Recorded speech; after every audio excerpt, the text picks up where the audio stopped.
What's going on, guys? We're going to give you 4 tips today on how to absolutely flush your irons every single time.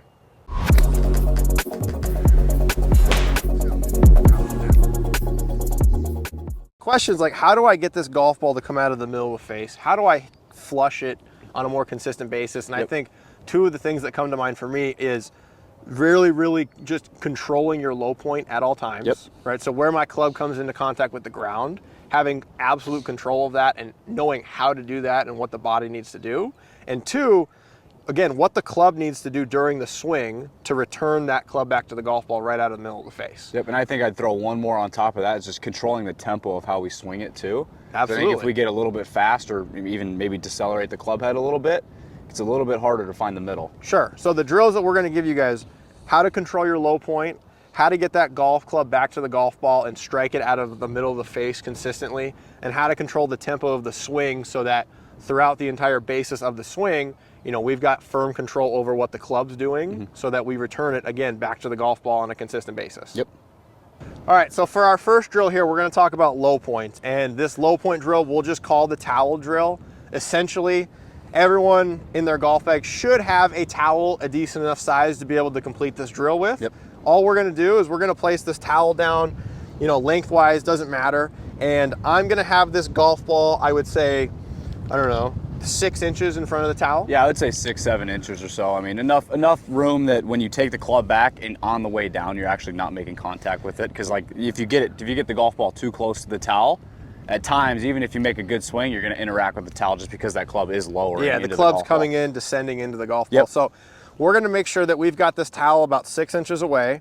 What I'm going to do to set up for this, and for you at home to set up for this drill, set up to the golf ball like you normally would, right? So I've got 9 iron, so golf ball's generally in the middle of my stance. Yep. From here, I'm actually going to move my golf ball to where my driver would be in my stance, right? So I want it to be right on the inside of my lead foot. I think the biggest key that, you know, especially when you get the golf ball that far forward and you kind of have this towel in play, step 1, obviously, to miss the towel. Sure. We're going to do that by getting our chest, or like the buttons on our shirt, to get out over that lead foot. So when Alex hits this golf ball, what we'd like to see is as he's impacting this golf ball, start turning to me, we're gonna get the buttons on his shirt out over that lead foot. If he does that, he's probably, I mean, I'd say very rarely you ever gonna dump the golf ball or golf club behind the golf ball. Sure, and for me, like when you say you're focusing on the buttons of your chest, for me, I'm specifically focusing on my head, right? If I take a backswing, I start at address. If you took my head and both my feet and kind of drew some lines connecting each other, it would form kind of this equilateral triangle. Yes. Right? As I make my backswing, the equilateral triangle kind of stays there. Yep. As I'm trying to make contact with the ball, I actually want to get my head over my lead foot. And now if I drew that triangle, it would be more of a right triangle. Correct. Right? So now I've changed kind of the approach of where my body is positioned. Yep. As I'm stacked over on this lead side, that's where compression with the golf ball is going to come from. I'm going to catch the golf ball first, interact with the turf afterwards. Yep. And obviously the more I can do that consistently, that's how I compress the golf ball. Yes, sir. Right, so I'll hit one here, and we'll hopefully do this correctly the first try. So again, golf ball is kind of on the inside of my heel where driver would be. Golf club is back in the middle of my stance like a correct iron, and I'm just going to get my body and my head moving lead side enough to where I flush this golf ball. Here. Right, and as I'm hitting this, I almost want to fall target side. Yes. I almost feel like my body's pushing me to fall over towards the range, towards where my target is. And that tells me that I did a great job of moving myself onto my lead side. Yep, and this drill is like really good for somebody who tends to kind of hang back. If you hit a lot of heavy shots or fat shots, making yourself get onto your lead foot, and like you said, like having that foot kind of travel with your body towards that target will help you start to get that feeling of getting your pressure and your weight onto that lead foot. Yeah, someone who struggles with weight shift and pressure shifting will see a lot of backswing and then dump, right? That weight starts to shift onto that back foot. You kind of see this reverse C that you'll see on that trail side. And if I do that, essentially, I'm just throwing the club behind the golf ball. Yeah. And people will make up for that by trying to manipulate it with the hands and whatnot. But if we're really focusing on rotation through the golf ball efficiently, which is going to help with compression, if I try and lean back onto my trail side and I have this towel here, well, it's very easy to tell. All right, well, I'm not supposed to hit that towel. No. So that's a very easy feedback for me to tell myself, okay, that's not correct. What do I need to feel during my swing in order to get myself onto my lead side more? Yep.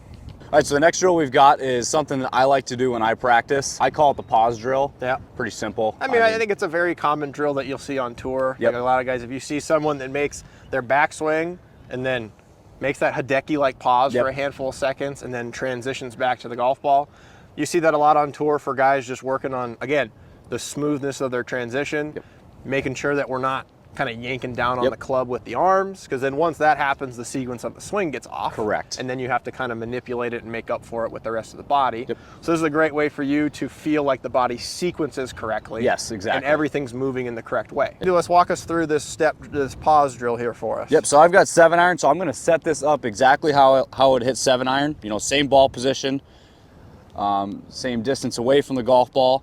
What I will do is I will actually take this club back into my backswing, and then right here I'm going to come to a dead pause. So maybe I don't make quite a full backswing, maybe more like a 9 to a 3. P3.5. Yeah, exactly. If we're talking the P system, if exactly. you're familiar with that. So once I've got it to the top here, I'm going to come to a stop, and then I'm going to get my body to actually initiate the downswing and kind of initiate transition and let the club kind of just follow what my body's doing. And if I do it correctly, and with good tempo on the way through, I'm probably going to find the middle of the club face. Golf ball will respond accordingly. Okay, and there's like, when you did it there, it feels like there's this little kind of like pulse that you make. Yes. To kind of like get momentum to start to move yourself towards the golf ball. Yep.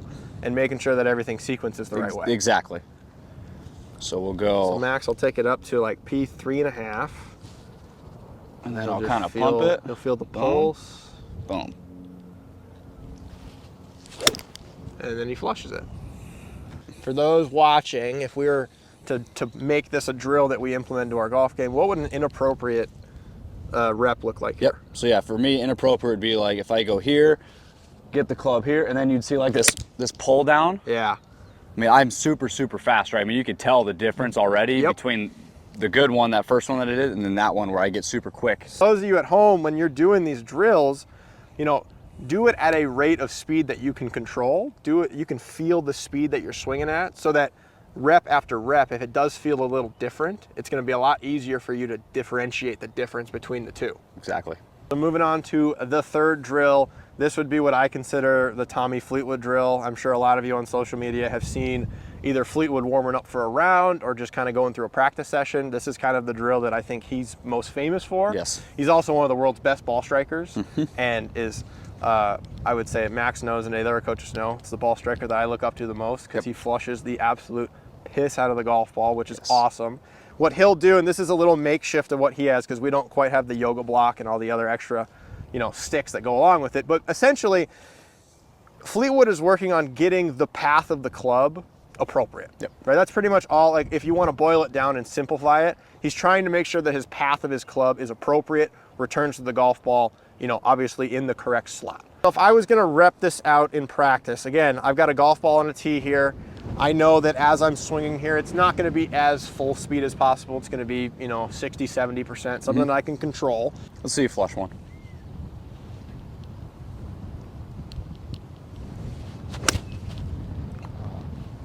Pretty good, right? And so that would be a rep where like obviously I'll check the middle of my club face, came out of the middle, look down, sticks are still intact. So that would be like a successful rep.